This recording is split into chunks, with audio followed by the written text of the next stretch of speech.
Students நம்மோட commerce explorer media சேனலில் என்னென்ன சப்ஜெக்ட்ஸுக்கெல்லாம் வீடியோஸ் அப்லோட் பண்ணியிருக்கோம் அப்படின்ற லிஸ்ட்டு தான் இது.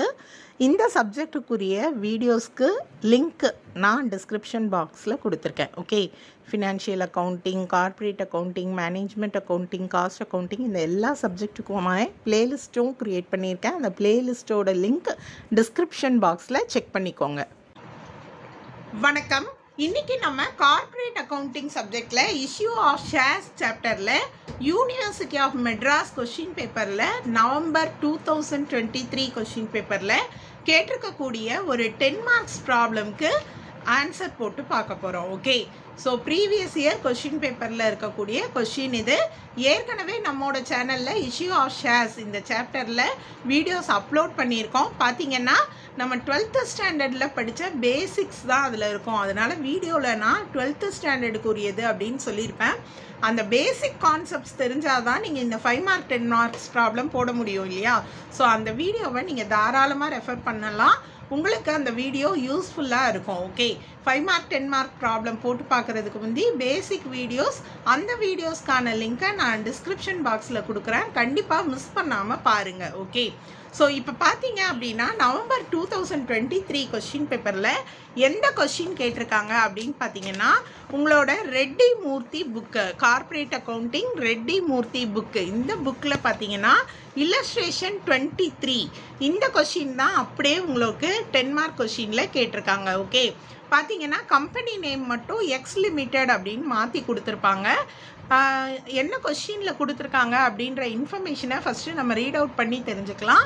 அதுக்கப்புறமா நம்ம ப்ராப்ளம் சால்வ் பண்ணலாம். ஓகே, ஸோ பார்த்தீங்கன்னா X limited issue 2000 shares of 100 each at a premium of 10% payable as follows அப்படின்னு கொடுத்துருக்காங்க. ஓகே, ஸோ மொத்தம் எத்தனை ஷேர்ஸ் இஷ்யூ பண்ணியிருக்காங்கன்னா 2000 ஷேர்ஸ். ஓகே, ஒரு ஷேரோட விலை 100 rupees அண்ட் பார்த்தீங்கன்னா ப்ரீமியமில் இஷ்யூ பண்ணியிருக்காங்க.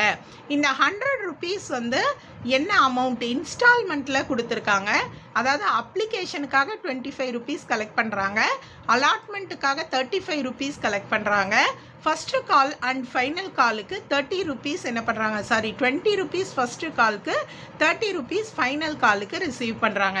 இந்த அலாட்மெண்ட் மணிலேயே என்ன இன்க்ளூட் ஆகிருக்கும் அப்படின்னு பார்த்தீங்கன்னா இப்போ ப்ரீமியம் அமௌண்ட் இன்க்ளூட் ஆகிருக்கும். ஓகே, ஸோ எப்படி அந்த ப்ரீமியம் அமௌண்ட்டை தனியாக பிரிக்கிறது அப்படின்றத ஃபஸ்ட்டு உங்களுக்கு நான் சொல்லிடுறேன். ஓகே, ஸோ பார்த்தீங்க அப்படின்னா நீங்கள் இந்த அமௌண்ட்டை வந்து தனித்தனியாக எடுத்து எழுதுங்க. 25 rupees ஆன் அப்ளிகேஷன் இல்லையா, 25 rupees application, 35 rupees for allotment, 20 rupees for first call, 30 rupees for final கால் இல்லையா? ஸோ இந்த அமௌண்ட்டை நான் இப்போ என்ன பண்ணுறேன் அப்படின்னு பார்த்தீங்கன்னா ஆட் பண்ணுறேன். ஆட் பண்ணால் என்ன நமக்கு அமௌண்ட்டு கிடைக்கிது அப்படின்னு பார்த்துக்கோங்க, 110 rupees. ஆனால் ஷேரோட ஒரிஜினல் ரேட் என்ன அப்படின்னு பார்த்தீங்கன்னா 100 rupees தான் இல்லையா? ஸோ பார்த்தீங்கன்னா அந்த ப்ரீமியம் அமௌண்ட் 100 rupees தான் ஷேரோட விலை. ப்ரீமியம் வந்து அலாட்மெண்ட்டில் கலந்துருக்கு. அப்போ இந்த 110ல் 10 rupees தான் ப்ரீமியம். ஓகே, ஸோ ப்ரீமியம் நீங்கள் இந்த மாதிரியும் தெரிஞ்சுக்கலாம். ஆனால் பெஸ்ட்டு மெத்தட் என்ன அப்படின்னா ஷேரோட விலையில் நீங்கள் 10% போட்டிங்கன்னாலும் அந்த 10 ரூபாய் கிடச்சிரும். ஓகேவா? 10% ப்ரீமியம் அப்படின்னு கொடுத்துருக்காங்க இல்லையா? ஸோ ஷேரோட விலை 100 rupees, அதில் 10% அப்படின்னு நீங்கள் கால்குலேட் பண்ணால் 10 rupees. ஓகே, ஸோ இப்போ பார்த்துக்கோங்க 100 rupees-ஐ எப்படி அவங்க கலெக்ட் பண்ணுறாங்கன்னா 25 rupees application, 35 rupees allotment, 20 rupees first call, 30 rupees final கால். ஓகேவா? ஸோ இதில் அலாட்மெண்ட் மணியில் ப்ரீமியம் அந்த 10 rupees இன்க்ளூட் ஆகிருக்கு. அடுத்து என்ன அப்படின்றத நம்ம ப்ராப்ளத்தை ரீட் பண்ணி தெரிஞ்சுக்கலாம். பாருங்கள், 1800 shares were applied for and allotted. அவங்க வந்து இஷ்யூ பண்ணின நம்பர் ஆஃப் ஷேர்ஸ் பார்த்தீங்கன்னா 2000 ஷேர்ஸ். ஓகே, ஆனால் அவங்களுக்கு ரிசீவ் ஆகிருக்க அப்ளிகேஷன் பார்த்தீங்கன்னா 1800 தான்.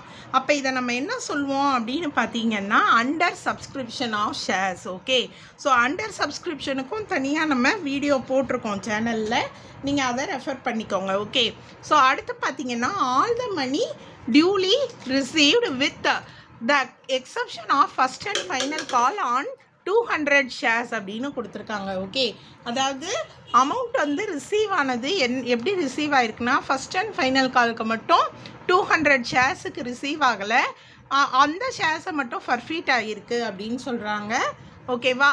So give Journal entries and balance sheet அப்படின்னு கொடுத்துருக்காங்க. 10 மார்க் ப்ராப்ளம் அப்படின்றதுனால நீங்கள் பேலன்ஸ் ஷீட்டும் ப்ரிப்பேர் பண்ணுற மாதிரி இருக்கும். ஓகே, இப்போ உங்களுக்கு ஏற்கனவே பேசிக் ஜேர்னல் என்ட்ரிஸ் தெரியும். ஓகேவா? அப்ளிகேஷன் இஷ்யூ பண்ணினா நம்ம என்ன ஜேர்னல் என்ட்ரிஸ் எழுதுவோம் அப்படின்னு பார்த்தீங்கன்னா, நான் உங்களுக்கு புக்லேயே சொல்லிடுறேன். பேலன்ஸ் ஷீட்டும் லெட்ஜரும் மட்டும் போட்டு காட்டுறேன். ஓகேவா? ஸோ அப்ளிகேஷன் மணி ரிசீவ் பண்ணுறாங்க அப்படின்றதுக்கு என்ன என்ட்ரினா, application money receive debit what comes in, bank அக்கௌண்ட்டை டெபிட் பண்ணுங்கள். எதுக்காக அமௌண்ட் ரிசீவ் பண்ணுறாங்கன்னா ஷேர் அப்ளிகேஷனுக்காக இல்லையா? ஸோ அதை எழுதிக்கோங்க. இப்போ பார்த்தீங்கன்னா அப்ளிகேஷன் எத்தனை தான் ரிசீவ் ஆகிருக்கு அப்படின்னு பார்த்தீங்கன்னா, அண்டர் சப்ஸ்கிரிப்ஷனை பொறுத்த வரைக்கும் நீங்கள் எல்லா கேல்குலேஷனுமே எத்தனை அப்ளை பண்ணியிருக்காங்களோ இந்த நம்பரில் தான் என்ன பண்ணணும், கேல்குலேஷன் போடணும். இந்த 1800 ஷேர்ஸ் தான் அப்ளைடு, இதில் தான் எல்லா கேல்குலேஷனும் நீங்கள் போடணும். So 1800 shares into application money எவ்வளோ, 25. ஸோ 1800 இன்ட்டு 25 கேல்குலேட் பண்ணிங்கன்னா 45,000 கிடைக்கும். ஓகே, ஸோ அப்ளிகேஷனுக்காக மணி ரிசீவ் பண்ணது ஃபஸ்ட்டு என்ட்ரி. அடுத்து இந்த அப்ளிகேஷன் மணியை என்ன பண்ணுறாங்க அப்படின்னு பார்த்தீங்கன்னா, உங்களுக்கு இதில் வந்து ட்ரான்ஸ்ஃபர் பண்ணுறாங்க ஷேர் கேபிட்டலுக்கு. ஓகே, ஸோ ஷேர் கேபிட்டலுக்கு ட்ரான்ஸ்ஃபர் பண்ணும்போது என்ன என்ட்ரின்னு பார்த்தீங்கன்னா, அப்ளிகேஷன் மணி ஷேர் கேபிட்டலுக்கு ட்ரான்ஸ்ஃபர் ஆகுது. Debit share application account, credit share capital account. Okay, so இந்த ரிசீவ் பண்ண அப்ளிகேஷன் மணி அமௌண்ட்டு தான் ட்ரான்ஸ்ஃபர் ஆகுது, அதை எடுத்து எழுதிடுங்க. ஓகே, ஸோ நரேஷனும் எழுதியிருக்காங்க, application money transfer to share capital account. Okay, அடுத்த என்ட்ரி பார்த்தீங்கன்னா நம்மளோட ஷேர் அலாட்மெண்ட்டுக்கு. இந்த ஷேர் அலாட்மெண்ட்டில் ப்ரீமியமும் இருக்கிறதுனால நீங்கள் என்ட்ரி எழுதும்போது ஷேர் அலாட்மெண்ட் அக்கௌண்ட்டை டெபிட் பண்ணணும். ஷேர் கேபிட்டலும் ஷேர் ப்ரீமியமும் என்ன பண்ணணும், நீங்கள் கிரெடிட் பண்ணணும். ஓகே, ஸோ இதுக்கு மீனிங் என்ன அப்படின்னு பார்த்தீங்கன்னா, கம்பெனி வந்து இப்போ தான் வந்து ஷேர் ஹோல்டர்ஸ் கிட்ட கேட்குறாங்க, உங்களுக்கு ஷேர் அலாட்மெண்ட் அப்படின்னு சொல்லிடுறாங்க. நீங்கள் அலாட்மெண்ட் மணி பே பண்ணலாம் அப்படின்னு சொல்லியிருக்காங்க. அந்த அமௌண்ட் வந்து டியூவாக இருக்குது, அதுக்குரிய என்ட்ரி தான் இது. ஓகேவா? ஸோ பார்த்தீங்க அப்படின்னா share allotment debtor to share capital and securities premium account. Okay, இப்போ இதுலேயுமே நீங்கள் கேல்குலேஷன் பார்த்தீங்கன்னா அந்த நம்பர் ஆஃப் ஷேர்ஸ் 1800 ஷேர்ஸுக்கு போடணும். 1800 ஷேர்ஸ் இன்ட்டு அலாட்மெண்ட்டுக்கு என்ன அமௌண்ட்டுன்னு பார்த்தீங்கன்னா 35 கிடையாது. நான் ஏற்கனவே உங்களுக்கு பிரித்து சொன்னேன் இல்லையா, 35 கிடையாது. 35ல் 25 rupees தான் அலாட்மெண்ட் மணி, 10 rupees ப்ரீமியம். ஓகேவா? ஸோ எப்படி கேல்குலேஷன் போடணுன்னா 1800 இன்ட்டு 25, 1800 இன்ட்டு 10 இப்படி தான் கேல்குலேஷன் போடணும். ஸோ அந்த மாதிரி உங்களுக்கு கேல்குலேட் பண்ணியிருக்காங்க. 1800 இன்ட்டு 25 உங்களுக்கு என்ன கிடைக்குதுன்னு பார்த்தீங்கன்னா 45,000. ஓகேவா? ஸோ அடுத்து பார்த்தீங்கன்னா ஷேர் ப்ரீமியம் 1800 இன்ட்டு 10 18,000. ஓகேவா? ஸோ அதுதான் இந்த என்ட்ரியில் நீங்கள் போட வேண்டிய அமௌண்ட்டு. அடுத்த ஜேர்னல் என்ட்ரி என்ன அப்படின்னு பார்த்தீங்கன்னா, அலாட்மெண்ட் மணி ரிசீவ் பண்ண போகிறாங்க. ஃபஸ்ட்டு என்ட்ரி பார்த்தீங்கன்னா அலாட்மெண்ட் மணி டியூவாக இருந்தது, அதுக்குரிய என்ட்ரி நம்ம எழுதணும். ஓகேவா? இப்போ நம்ம அலாட்மெண்ட் மணி ரிசீவ் பண்ண போகிறாங்க, அதுக்குரிய என்ட்ரி என்ன அப்படின்னு பார்த்தீங்கன்னா, வாட் கம்ஸ் இன், பேங்க் அக்கௌண்ட்டை டெபிட் பண்ணணும். எதுக்காக மணி ரிசீவ் பண்ணுறாங்க, ஷேர் அலாட்மெண்ட் கிரெடிட் பண்ணணும். Okay, so bank account debtor to share allotment account. இந்த அமௌண்ட் ஆன் டியூ அமௌண்ட் இருந்தது இல்லையா, அது வந்து ரிசீவ் பண்ணிட்டோம் அப்படின்றத எழுதிட்டு, இப்போ பார்த்தீங்கன்னா அலாட்மெண்ட் மணியில் இங்கே ரிசீவ் பண்ணும்போது நீங்கள் தனித்தனியாக காட்ட தேவையில்லை, ஷேர் கேபிட்டல் ஷேர் ப்ரீமியம்னு மொத்தமாக அந்த அமௌண்ட்டை காட்டலாம். ஓகே, ஸோ மொத்த ஷேர் அலாட்மெண்ட் இங்கே எவ்வளோ போட்டோம், 63,000 இல்லையா, அந்த 63,000மே என்ன பண்ணியிருக்காங்க, அவங்க ரிசீவ் பண்ணிட்டாங்க. ஓகேவா? ஸோ இதில் வந்து எந்த அரியரும் கிடையாது, எல்லா ஷேர் ஹோல்டர்ஸும் இந்த 35 rupees பே பண்ணிட்டாங்க. அதுதான் இந்த அமௌண்ட்டில் நம்ம எடுத்து எழுதுகிறோம். இல்லை அப்படின்னா நீங்கள் எப்படி கேல்குலேட் பண்ணலாம் அப்படின்னா, நீங்கள் இந்த number of shares 1800 under subscription இல்லையா, இந்த நம்பர் ஆஃப் ஷேர்ஸ் இன்ட்டு 35 அந்த மாதிரி நீங்கள் மல்டிப்ளை பண்ணாலும் 63,000 தான். ஓகேவா? ஸோ நீங்கள் தனித்தனியாக காட்ட தேவையில்லை, மொத்தமாக 63,000 எழுதலாம். அடுத்து நம்ம என்ன ஜேர்னல் என்ட்ரி எழுதணும் அப்படின்னு பார்த்தீங்கன்னா, அலாட்மெண்ட்டுக்கு அப்புறம் ஃபஸ்ட்டு கால் பண்ணுவாங்க. அதாவது ஷேர் ஹோல்டர்ஸை ஃபஸ்ட்டு கால்க்குரிய அமௌண்ட்டை பே பண்ண சொல்லி கேட்பாங்க. இப்போ பார்த்தீங்க அப்படின்னா ஃபஸ்ட்டு கால் அமௌண்ட்டு டியூவாக இருக்குது, பே பண்ணுங்கன்னு சொல்லும்போது அந்த டியூ அமௌண்ட்டுக்கு என்ன என்ட்ரி அப்படின்னு பார்த்தீங்கன்னா, ஷேர் ஃபஸ்ட்டு கால் அக்கௌண்ட்டை டெபிட் பண்ணணும், ஷேர் கேபிட்டல் அக்கௌண்ட்டை நம்ம கிரெடிட் பண்ணணும். ஓகேவா? ஸோ இந்த என்ட்ரியை போட்டுட்டு மறுபடியும் ஞாபகம் வச்சுக்கோங்க, அண்டர் சப்ஸ்கிரிப்ஷன் ஆஃப் ஷேர்ஸ் எல்லாமே இந்த 1800 ஷேர்ஸ் ரொம்ப ஈஸி. ஓகேவா? இந்த 1800 ஷேர்ஸ் இன்ட்டு ஃபஸ்ட்டு காலுக்குரிய அமௌண்ட் எவ்வளோ? ஒரு ஷேருக்கு 20 rupees first call. So 1800 into 20 multiply பண்ணியிருக்காங்க. உங்களுக்கு எவ்வளோ? 36,000. ஓகே, இந்த அமௌண்ட்டை தான் டியூ அமௌண்ட்டில் எழுதணும். டியூ என்ட்ரி எழுதுனதுக்கப்புறம் நம்ம என்ன என்ட்ரி எழுதுவோம்? மணி ரிசீவ் பண்ணுவாங்க இல்லையா ஃபஸ்ட்டு காலுக்காக, அதுக்கான என்ட்ரி எழுத போகிறோம். இப்போ பார்த்தீங்க அப்படின்னா ஷேர் ஃபஸ்ட்டு கால் ரிசீவ் பண்ணுறாங்க. ஸோ இங்கே என்ட்ரி வரும்போது நல்லா ஞாபகம் வச்சுக்கோங்க, நமக்கு வந்து என்ன கொடுத்துருக்காங்க அப்படின்னு பார்த்தீங்கன்னா, first and final Calc 200 shares வச்சுருக்க ரகு வந்து பே பண்ணலை. ஓகேவா? ஸோ 200 ஷேருக்கு நமக்கு அமௌண்ட்டு ரிசீவ் ஆகலை. அப்போ இந்த அமௌண்ட்டு கேல்குலேஷனை தான் நீங்கள் ரொம்ப கேர்ஃபுல்லாக எழுதணும். ஓகே, என்ட்ரி என்னன்னு பார்த்தீங்கன்னா, எப்போவுமே ரிசீவ் பண்ணும்போது பேங்க் அக்கௌண்ட் எதுக்காக ரிசீவ் பண்ணுறாங்கன்னு பார்த்தீங்கன்னா, ஷேர் ஃபஸ்ட்டு கால் அக்கௌண்ட்டுக்காக ரிசீவ் பண்ணுறாங்க இல்லையா? ஸோ நான் ஏற்கனவே சொன்ன மாதிரி உங்களுக்கு வந்து 1800 நம்பர் ஆஃப் ஷேர்ஸ், இதில் பார்த்தீங்கன்னா 200 ஷேருக்கு பேமெண்ட் வரலன்னா 1600 ஷேர்ஸ். ஸோ 1600 ஷேர்ஸுக்கு 20 ருபீஸ் என்னது? ஃபஸ்ட்டு கால் அமௌண்ட் இல்லையா? ஸோ 1600 இன்ட்டு 20 அப்படின்னு நீங்கள் கேல்குலேட் பண்ணால் இந்த 32,000. ஓகேவா? ஸோ உங்களுக்கு கேல்குலேஷன் புரியுதுன்னு நினைக்கிறேன். 200 ஷேருக்கு ரிசீவ் ஆகலை, அதை விட்டுட்டு பேலன்ஸ்க்கு போடணும். 1600 இன்ட்டு 20 நரேஷனில் எழுதியிருக்காங்க பாருங்கள். அடுத்து மறுபடி பார்த்தீங்கன்னா எப்போதும் போல் ஃபைனல் கால் அமௌண்ட் டியூவாக இருக்குது அப்படின்னாலே என்ட்ரியில் எல்லா டியூலேயுமே உங்களுக்கு ஷேர் கேபிட்டல் தான் கிரெடிட் ஆகணும். ஈஸி தான் ஜேர்னல் என்ட்ரி ஞாபகம் வச்சுக்கிறது. ஓகேவா? ஸோ ஷேர் கேபிட்டல் கிரெடிட்டில் வரும். எதுக்காக டியூனா ஃபைனல் கால், ஸோ அதை டெபிட் பண்ணுறோம். ஓகேவா? ஸோ எடுத்து எழுதும்போது டியூ அமௌண்ட்டு எதுக்காக டியூனா ஃபைனல் காலுக்காக அப்படின்றத எடுத்து எழுதிடுங்க. ஓகே, ஸோ அமௌண்ட் எப்படி கேல்குலேட் பண்ணுவீங்க? அண்டர் சப்ஸ்கிரிப்ஷன் ஞாபகம் வச்சுக்கோங்க.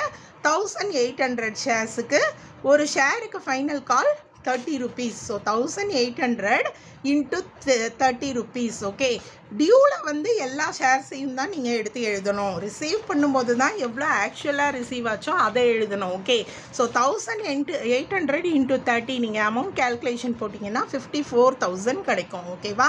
அதை தான் டியூ அமௌண்ட்டில் காமிச்சிருக்காங்க. ஆனால் ரிசீவ் பண்ணும்போது பார்த்தீங்கன்னா ஏற்கனவே நம்ம சொன்ன மாதிரி 1600 ஷேர்ஸுக்கு தான் என்ன பண்ணியிருக்காங்க? ரிசீவ் பண்ணியிருக்காங்க. ஸோ 1600 இன்ட்டு 30 பார்த்தீங்கன்னா 48,000 வரும். ஓகே, ஸோ 30 ருபீஸ் அப்படின்னு சொல்லும்போது அவங்க ரிசீவ் பண்ணுறதுக்கு என்ன என்ட்ரி எழுதணும்? பணம் ரிசீவ் பண்ணுறாங்க, பேங்க் அக்கௌண்ட் எதுக்காக அப்படின்னா ஃபைனல் கால். அதை போட்டுட்டு மொத்த நம்பர் ஆஃப் ஷேர்ஸ் 200 ஷேருக்கு ரிசீவ் ஆகலை. மொத்தம் 1800 ஷேரில் 200 ஷேருக்கு ரிசீவ் ஆகலை. ஸோ இங்கே கேல்குலேஷன் மட்டும்தான் 1600, அந்த 200 மைனஸ் பண்ணி. ஓகேவா? அடுத்து பார்த்தீங்கன்னா ஃபர்ஃபீச்சருக்குரிய என்ட்ரி. ஓகே, ஸோ ஃபர்ஃபீச்சருக்கு நம்ம எப்படி என்ட்ரி போடுவோம் அப்படின்னு பார்த்தீங்கன்னா, ஷேர் கேபிட்டல் அக்கௌண்ட்டை இந்த இடத்துல நம்ம டெபிட் பண்ணிடணும். ஓகே, மற்ற என்ட்ரிஸில் பார்த்தீங்கன்னா ஷேர் கேபிட்டல் கிரெடிட்டில் இருந்திருக்கும். இங்கே ஷேர் கேபிட்டலை டெபிட் பண்ணிடணும். எந்த அமௌண்ட்டெல்லாம் due? First call, final call. அதனால ஷேரை ஃபர்ஃபீட் பண்ணிட்டோம். இந்த 3 என்ட்ரியும் கிரெடிட் பண்ணணும். ஓகே, இப்போ எத்தனை ஷேர்ஸை ஃபர்ஃபீட் பண்ணியிருக்காங்கன்னா அந்த 200 ஷேர்ஸ். அந்த 200 ஷேர்ஸோட ஃபேஸ் வேல்யூ ஆஃப் ஷேர்ஸ் எவ்வளோ அதை மல்டிப்ளை பண்ணுங்கள். ஓகே, 200 ஷேருக்கும் ஃபஸ்ட் அண்ட் ஃபைனல் கால் வரலை, இதை ஃபர்ஃபீட் பண்ணுறாங்க. ஒரு ஷேரோட விலை 100. இங்கே ப்ரீமியமை நீங்கள் கணக்கில் எடுத்துக்காதீங்க, ப்ரீமியம் ரிசீவ்டு. ஓகேவா?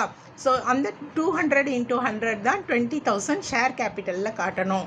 இந்த 200 ஷேர்ஸுக்கு ஃபஸ்ட்டு காலோட அமௌண்ட் எவ்வளோ? ஃபஸ்ட்டு கால் வந்து ப்ராப்ளமில் பார்த்துக்கோங்க, 20 on first call, 30 on final கால் இல்லையா? ஸோ அதை தான் வந்து இங்கே 200 இன்ட்டு 20, 200 இன்ட்டு 30 அப்படின்னு போட்டிருக்காங்க. ஓகே, ஸோ இப்போ இந்த 20,000 இங்கே ரெண்டும் போட்டாச்சு. ஸோ 20,000ஐயும் இந்த 10,000ஐயும் மைனஸ் பண்ணிங்கன்னா மீதி இருக்கக்கூடியது தான் என்னது? ஃபர்ஃபீட்டட் ஷேருக்கு பேலன்ஸ் அமௌண்ட் 10,000. ஓகேவா? ஸோ இப்போ ஜேர்னல் என்ட்ரிஸ் எல்லாம் போட்டாச்சு இல்லையா? இந்த ஜேர்னல் என்ட்ரிஸை அடிப்படையாக வச்சு நீங்கள் என்ன பண்ணணும் அப்படின்னு பார்த்தீங்கன்னா, லெட்ஜர் ப்ரிப்பேர் பண்ணணும். முக்கியமான லெட்ஜர் எல்லாம் ப்ரிப்பேர் பண்ணிட்டீங்க அப்படின்னா நீங்கள் என்ன பண்ண முடியும்? பேலன்ஸ் ஷீட் ப்ரிப்பேர் பண்ண முடியும்.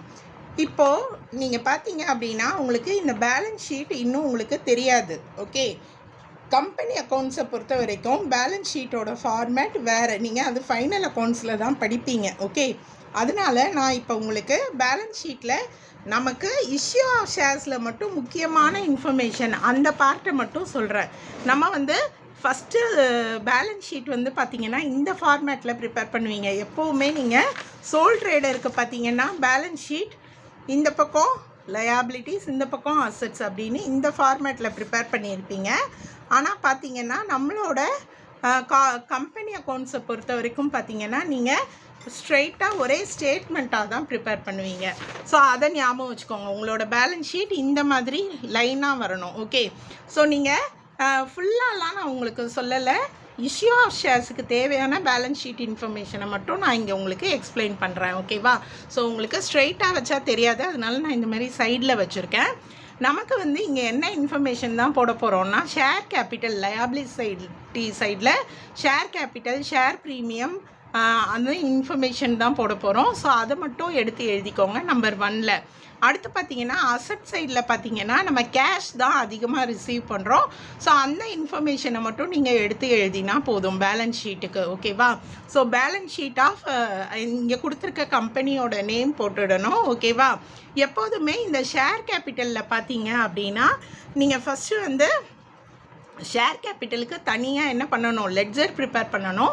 அதில் இருக்கக்கூடிய பேலன்ஸ் அமௌண்ட்டை தான் நீங்கள் காட்டணும். ஓகேவா?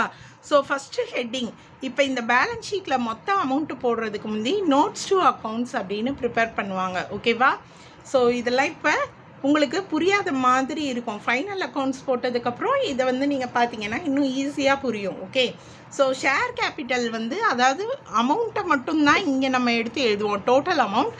கேல்குலேஷன் வந்து இது நோட் டு அக்கௌண்ட்ஸ்னால் ஒர்க்கிங் நோட்ஸ் போடுவீங்க இல்லையா, அதுதான். ஓகே, ஸோ ஒர்க்கிங் நோட்ஸ் தான் நம்ம இங்கே போட்டிருக்கோம். ஓகேவா? எந்த மாதிரி நீங்கள் ஷேர் கேபிட்டல் அமௌண்ட்டை தெரிஞ்சுக்கணும் அப்படின்னா ஃபஸ்ட்டு ஹெட்டிங்கில் இஷ்யூடு கேபிட்டல் என்னன்னு எழுதிடுங்க. பட் அதை நம்ம டோட்டலுக்கு எடுத்துக்கக்கூடாது. இஷ்யூடு கேபிட்டல் அப்படின்னா மொத்தம் 2000 ஷேர்ஸ் இஷ்யூ பண்ணியிருக்காங்க, 100 rupees. இது டோட்டலுக்கு வராது, ஜஸ்ட் நம்ம இன்ஃபர்மேஷன் தெரிஞ்சுக்கிறதுக்காக பேலன்ஸ் ஷீட்டோட ஒர்க்கிங் நோட்ஸில் ரெக்கார்ட் பண்ணுறோம். ஓகே, ஸோ இந்த 2 lakh வந்து இஷ்யூடு கேபிட்டல் தான். அடுத்து பார்த்திங்கன்னா பப்ளிக் வந்து எவ்வளோ ஷேர்ஸ் சப்ஸ்கிரைப் பண்ணியிருக்காங்க, மொத்தம் 1800 ஷேர்ஸ் சப்ஸ்கிரைப் பண்ணியிருக்காங்க. ஒரு ஷேரோட விலை 100 rupees. ஓகேவா? ஸோ அந்த 1800 ஷேர்ஸுக்கு 100 rupees ஈச் இல்லையா, அதுதான் வந்து சப்ஸ்கிரைப்டு கேபிட்டல். ஆனால் அவங்க ரிசீவ் பண்ணது எத்தனை ஷேர்ஸுக்கு, ஏன்னா இங்கே ஃபர் ஃபீச்சர் இருக்குது இல்லையா. ஸோ இந்த கேல்குலேஷன் நீங்கள் வந்து லெட்ஜர் அக்கௌண்ட் ப்ரிப்பேர் பண்ணிங்கன்னா ஈஸியாக புரியும். ஸோ லெட்ஜர் அக்கௌண்ட் எப்படி ப்ரிப்பேர் பண்ணணும் அப்படின்றத நான் ஃபஸ்ட்டு உங்களுக்கு சொல்லி கொடுத்துட்றேன். ஓகே, ஸோ இப்போ பார்த்தீங்கன்னா நான் லெட்ஜர் மெயினான லெட்ஜர் பார்த்தீங்கன்னா இதெல்லாம் தான் நம்ம ப்ரிப்பேர் பண்ணுவோம். Share capital, forfeited shares, cash at bank. ஓகேவா? இந்த லெட்ஜர் தான் முக்கியமான 3 லெட்ஜர். இது ப்ரிப்பேர் பண்ணிட்டீங்க அப்படின்னா நீங்கள் ஈஸியாக சிம்பிள் பேலன்ஸ் ஷீட் மட்டும் போட கற்றுக்கோங்க. ஃபைனல் அக்கௌண்ட்ஸில் பேலன்ஸ் ஷீட் ஃபுல்லாக நீங்கள் போடலாம். ஓகே, ஸோ இப்போ உங்களோட ஜேர்னல் அடிப்படையில் தான் நீங்கள் லெட்ஜர் ப்ரிப்பேர் பண்ணுவீங்க இல்லையா. ஸோ ஜேர்னலில் எங்கெல்லாம் ஷேர் கேபிட்டல் வருதோ அதுக்கு ஆப்போசிட் சைடில் நீங்கள் என்ன பண்ணணும், இன்னொரு என்ட்ரியை எடுத்து எழுதணும். இப்போ இந்த செகண்ட் என்ட்ரியில் பார்த்தீங்கன்னா 2 ஷேர் கேபிட்டல் இருக்குது. அப்போ நீங்கள் என்ன பண்ணணும் அப்படின்னு பார்த்தீங்கன்னா பை ஷேர் அப்ளிகேஷன் இருக்குது இல்லையா. ஸோ ஷேர் அப்ளிகேஷனை நீங்கள் பை அப்படின்னு கிரெடிட் சைடில் எழுதணும். அந்த ஷேர் கேபிட்டலில் என்ன அமௌண்ட் இருக்குதுன்னு பார்த்தீங்கன்னா 45,000 இல்லையா ஷேர் கேபிட்டலில். அந்த 45,000 நீங்கள் இங்கே எடுத்து எழுதிக்கோங்க. இது எதுக்காக அப்படின்னு பார்த்தீங்கன்னா அப்ளிகேஷனுக்காக வந்த மணி இல்லையா. ஸோ இப்படி தான் லெட்ஜர் ப்ரிப்பேர் பண்ணணும். ஜேர்னல் தான் லெட்ஜருக்குரிய அடிப்படை. அடுத்து பார்த்தீங்கன்னா இங்கே ஷேர் கேபிட்டலில் எவ்வளோ இருக்குதுன்னு பார்த்தீங்கன்னா 45,000. எதுக்காகனா ஷேர் அலாட்மெண்ட். இந்த ஷேர் கேபிட்டல் எழுத மாட்டோம், பை ஷேர் அலாட்மெண்ட்னு ஆப்போசிட் சைடில் எழுதுவோம் இல்லையா. 2ல் ஷேர் கேபிட்டல் இருந்தால் கிரெடிட் சைடில் இன்னொரு என்ட்ரி வரும். இதே டெபிட்டில் ஷேர் கேபிட்டல் இருந்தால் கிரெடிட் சைடில் வரும். ஓகே, இப்போ பார்த்தீங்கன்னா ஷேர் கேபிட்டல் கிரெடிட்டில் இருக்குது. ஸோ இங்கே ஷேர் அலாட்மெண்ட்டு நம்ம இங்கே என்ன எழுதுவோம், பை ஷேர் அலாட்மெண்ட் போட்டுட்டு இங்கே ப்ரீமியம் இருக்குது இல்லையா, ப்ரீமியமாக நீங்கள் காட்டக்கூடாது. ஷேர் கேபிட்டலுக்கு நேராக என்ன அமௌண்ட் இருக்கோ அதை தான் எடுத்து எழுதணும். ஷேர் கேபிட்டலுக்கு நேராக நமக்கு என்ன இருக்குது, 45,000. ஓகேவா? ஸோ இந்த 45,000 நீங்கள் எடுத்து எழுதினா போதும். ஓகே, நான் அதை அமௌண்ட்டை எடுத்து எழுதுகிறேன். சிம்பிளாக தான் எழுதுகிறேன், ஃபுல் என்ட்ரி எழுதலை. அடுத்து பார்த்தீங்க அப்படின்னா உங்களுக்கு ஃபஸ்ட்டு காலில் ஷேர் கேபிட்டல் அக்கௌண்ட் இருக்குது, இதுவும் கிரெடிட்டில் இருக்குது. அப்போ ஷேர் ஃபஸ்ட் கால் என்ன எழுதுவீங்க, பை ஷேர் ஃபஸ்ட்டு கால்னு போட்டு 36,000 எடுத்து எழுதணும்.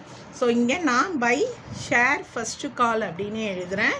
அந்த ஷேர் ஃபஸ்ட்டு காலில் நமக்கு ஜேர்னலில் என்ன இருந்தது, 36,000 இல்லையா, அந்த அமௌண்ட்டை நான் இங்கே எடுத்து எழுதிக்கிறேன். நீங்கள் ப்ராப்ளமில் பாருங்கள், ஜேர்னலில் ஷேர் கேபிட்டலுக்கு நேராக 36,000 இருக்குது. ஓகே, ஸோ அடுத்து பார்த்தீங்கன்னா இன்னும் ஜேர்னல் என்ட்ரிஸ் இருக்குது இல்லையா, ஃபைனல் காலில் ஒரு ஷேர் கேபிட்டல் இருக்குது.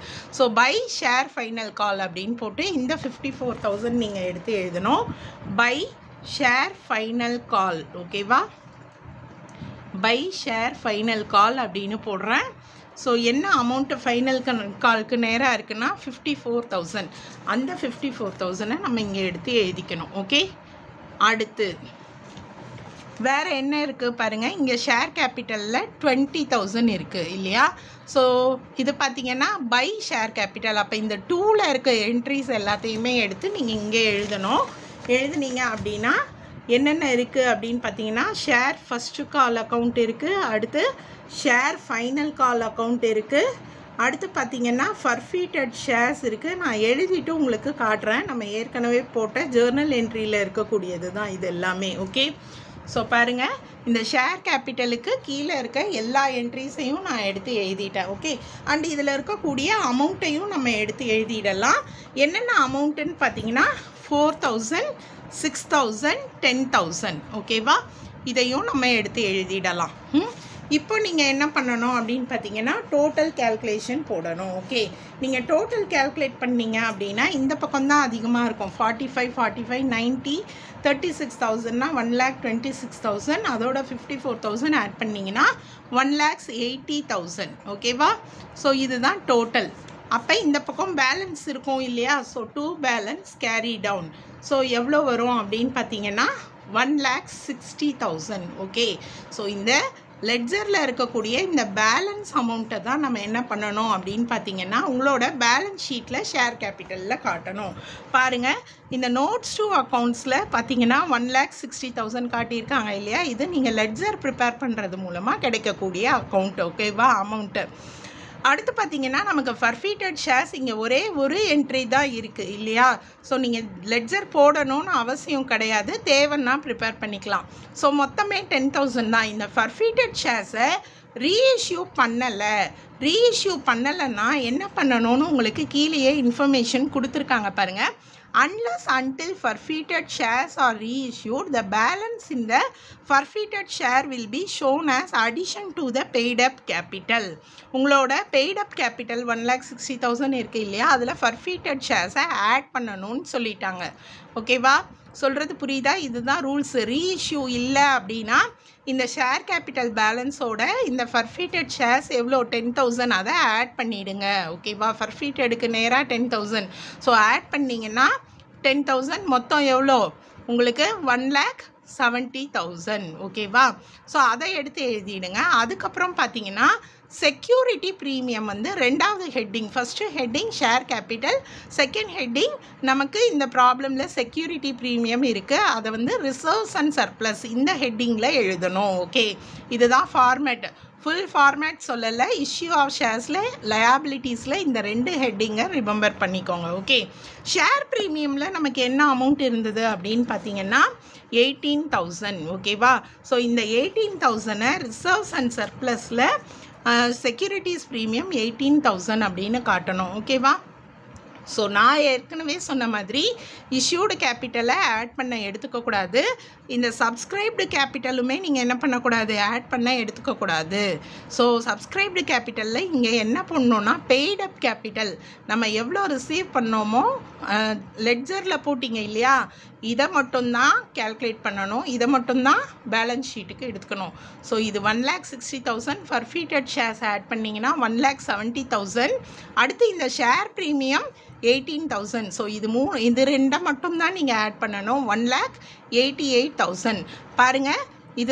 இது வந்து நம்ம இவ்வளோ நேரம் போட்டது ஒர்க்கிங் நோட்ஸ். ஓகே, ஸோ இப்போ தான் நம்ம என்ன பண்ண போகிறோம், பேலன்ஸ் ஷீட்டில் எழுத போகிறோம். பேலன்ஸ் ஷீட்டில் ஒன்லி ஹெட்டிங்க்கு நேராக இந்த மாதிரி தனித்தனியான கேல்குலேஷன் காட்டாமல் டோட்டல் அமௌண்ட் மட்டும் எழுதியிருப்போம். ஷேர் கேபிட்டல் 1 அப்படின்னு போட்டு மொத்தம் எவ்வளோ 1,70,000. ரெண்டாவது ஹெட்டிங் பார்த்திங்கன்னா ரிசர்வ்ஸ் அண்ட் சர்ப்ளஸ். ஓகே, அந்த ஹெட்டிங்கில் 18,000, அதாவது ஷேர் ப்ரீமியம் இருக்குது இல்லையா, அது ரெண்டுத்தையும் ஆட் பண்ணி டோட்டல் 1,88,000. ஓகேவா? நமக்கு ஃபைனல் இஷ்யூ ஆஃப் ஷேர்ஸுக்கு இதளவு நீங்கள் தெரிஞ்சுக்கோங்க போதும். ஓகே, ஷேர் கேபிட்டல் எழுதணும், ரிசர்வ்ஸ் அண்ட் சர்ப்ளஸ், லயபிலிட்டிஸ்க்கு எழுதணும். அடுத்து அசட்ஸுக்கு நான் என்ன ப்ரிப்பேர் பண்ணணும்னு சொன்னேன், cash at bank. Okay, so cash at பேங்க்கும் நீங்கள் ஜேர்னல் ப்ரிப்பேர் பண்ணாதான், லெட்ஜர் ப்ரிப்பேர் பண்ணாதான் உங்களுக்கு பேலன்ஸ் அமௌண்ட் எடுத்து எழுத முடியும். இப்போ நான் உங்களுக்கு பேங்க் அக்கௌண்ட்டுக்குரிய லெட்ஜர் ப்ரிப்பேர் பண்ணுறேன். ஸோ பேங்க் அக்கௌண்ட் இங்கே டெபிட்டில் இருக்குது அப்படின்னா நீங்கள் என்ன பண்ணணும், 2 ஷேர் அப்ளிகேஷன் அப்படின்னு எடுத்து எழுதணும். ஓகே, ஸோ 2 ஷேர் அப்ளிகேஷன் அப்படின்னு நீங்கள் எழுதிட்டு அந்த அமௌண்ட் என்னவோ அதை எடுத்து எழுதிடணும். நான் ஷார்ட்டாக தான் எழுதுகிறேன். ஓகேவா? ஸோ பேங்க் அக்கௌண்ட்டில் என்ன அமௌண்ட் இருக்குது 45,000, அதை நான் எடுத்து எழுதிக்கிறேன். ஓகேவா? அடுத்த ஜேர்னல் என்ட்ரி பேங்க் அக்கௌண்ட்டுக்கு ரிலேட்டடாக என்ன என்ட்ரி இருக்குது அப்படின்றத நம்ம ப்ராப்ளமில் பார்க்கலாம். ஓகே, ஸோ ஆன்சர் பார்த்தீங்கன்னா இங்கே ஷேர் அலாட்மெண்ட் ரிசீவ் பண்ணும்போது ஒரு பேங்க் அக்கௌண்ட் இருக்குது. ஸோ டெபிட்டில் பேங்க் அக்கௌண்ட் இருக்கிறதுனால 2 ஷேர் அலாட்மெண்ட், நம்ம இந்த பக்கம் 2 ஷேர் அலாட்மெண்ட் அப்படின்னு எடுத்து எழுதணும் லெட்ஜரில். ஓகேவா? ஸோ முதல்ல லெட்ஜர் ப்ரிப்பேர் பண்ணிவிடுங்க, ஸ்ட்ரெயிட்டாக பேலன்ஸ் ஷீட் போயிடலாம். இப்போ பார்த்தீங்கன்னா ஷேர் அலாட்மெண்ட்டுக்கு நேராக எவ்வளோ இருக்குது, 63,000 பேங்க் அக்கௌண்ட்டுக்கு நேராக. ஸோ அந்த அமௌண்ட்டை நான் இங்கே எடுத்து எழுதிடுறேன். ஓகே, தென் அடுத்து பார்த்தீங்கன்னா ஜேர்னலில் ஃபஸ்ட்டு காலுக்கு ஒரு பேங்க் அக்கௌண்ட் இருக்குது, 2 share first call. So first காலோட அமௌண்ட் என்னவோ அதை நம்ம இங்கே எடுத்து எழுதிடணும். பேங்க் அக்கௌண்ட்டுக்கு நேராக 32,000 இருக்குது, அதை நான் இங்கே லெட்ஜரில் எடுத்து எழுதுகிறேன். ஓகே, ஸோ அடுத்து பார்த்தீங்கன்னா பேங்க் அக்கௌண்ட்டில் ஃபைனல் கால் ஒன்று இருக்குது. ஓகேவா? So 2 final call. So 2 final call அப்படின்னு போட்டு அந்த பேங்க் அக்கௌண்ட்டுக்கு நேராக நமக்கு என்ன அமௌண்ட் இருக்கோ அதை எடுத்து எழுதணும், 48,000. ஓகேவா? ஸோ இப்போ எல்லா பேங்க் அக்கௌண்ட்டுக்கு ரிலேட்டட் என்ட்ரியை லெட்ஜருக்கு நம்ம என்ன பண்ணிட்டோம், போஸ்ட் பண்ணிட்டோம். இப்போ நீங்கள் இதோட டோட்டல் என்ன அப்படின்னு செக் பண்ணுங்கள். பார்த்தீங்கன்னா டோட்டல் போட்டிங்க அப்படின்னா உங்களுக்கு என்ன கிடைக்கும், 10,000 என்ன வருது, 18,000. ஓகேவா? ஸோ 11, 14, 18, 1,88,000. இது வந்து இங்கே நம்ம என்ன எழுதுவோம், பேலன்ஸ் கேரி டவுன் இல்லையா? ஸோ பேலன்ஸ் அமௌண்ட்டை தான் நம்ம எதில் காட்டணும் அப்படின்னா நம்மோட பேலன்ஸ் ஷீட்டில் காட்டணும். ஓகே, ஸோ இப்போ பேலன்ஸ் ஷீட்டில் பாருங்கள், கேஷ் அட் பேங்க் அப்படின்னு ஹெட்டிங் எழுதி அந்த 1,88,000 காட்டியிருக்காங்களா? எப்படி இந்த 1,88,000 கேஷ் அட் பேங்க் வந்ததுன்னா லெட்ஜர் ப்ரிப்பேர் பண்ணணும். ஓகேவா? ஸோ இப்போ நீங்கள் செக் பண்ணிங்கன்னா பாருங்கள், ஷேர் கேபிட்டல் 1,70,000, லயபிலிட்டிஸில் செக்யூரிட்டி ப்ரீமியம் 18,000, இங்கேயும் 1,88,000. லயபிலிட்டிஸ் சைடும் அசட் சைடும் நமக்கு என்ன ஆயிடுச்சு, ஈக்குவல் ஆகிடுச்சு. பேலன்ஸ் ஷீட் டேலி ஆகிடுச்சு இல்லையா? பார்த்தீங்கன்னா இன்றைக்கி நம்ம யூனிவர்சிட்டி ஆஃப் மெட்ராஸ் கொஷின் பேப்பரில் கேட்டிருந்த ஒரு 10 மார்க் ப்ராப்ளம் டிஸ்கஸ் பண்ணியிருக்கோம். உங்களுக்கு புரிஞ்சிருக்கும்னு நினைக்கிறேன். நீங்களும் இதே மாதிரி ப்ராப்ளத்தை போட்டு பார்த்து ட்ரை பண்ணுங்கள். உங்களுக்கு டவுட்ஸ் ஏதாவது இருந்ததுன்னா கமெண்ட் செக்ஷனில் கேளுங்க. நன்றி.